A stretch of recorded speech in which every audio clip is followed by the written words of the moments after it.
Bannayuganda bangi abali e Dubai bali mu kulwanagana, bali mu kupromotinga bi stories ebitalina makulu. Wali oba tewalya? That's not important. What's important, mwenna muli ku kyeyo, mwagenda kubonaabona, mwagenda kwera.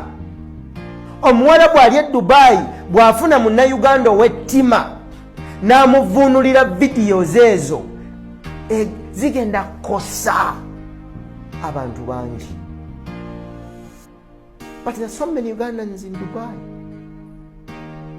Can't they build a spirit of unity and togetherness? Ne bakungana ne bajja wamu, buli omu n'aleeta diramu 15,000, diramu 15,000, abantu 10 oba 5 abategedde basobola okuinvestinga mu bed spaces eziri modern.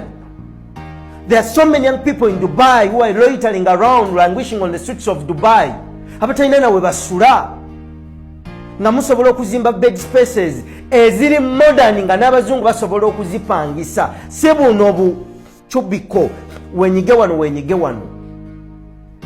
These things are possible. Ebintu bino bisoboka. Nze bwe ndowooza oli ayinza okugamba amazima kambabulire, ndowooza America gye sinnatuukamu naye nayo ngenda gituukamu. Naye zino ensi ezisigadde ezimu mu Europe, zino Dubai, simanyi Qatar, ntuuseeyo. Some of these things mbirabye nti bisoboka. Ffe situgenda kuva Uganda tujje. Wane Uganda we tukoledde ate Katonda watutadde watugambye tubeere. Naye gwe atambudde n'ova kuno n'ogenda, ebintu bino mbirengere, mubyefumiitirizeeko. Ne bwe mutuula 5, ask yourself, naye gwe man, tugenda kubeera wano bbanga ki? How long are we going to be here? What brought us here? What is it that we want? Kiki twagala? Nekyali wange maani, omanyi nti kiki twagala, kikyatuleeta wano.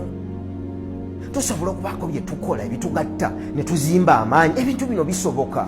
Kye mwetaaga kimu: integrity, discipline, personal respect, self-respect.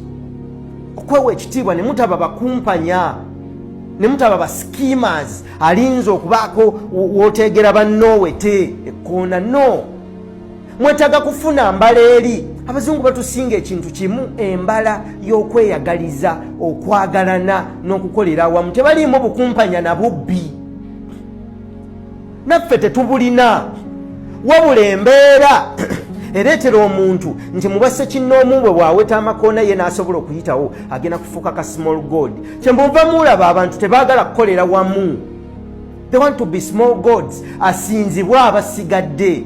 Kakati bw'osanga ffe abalina principles.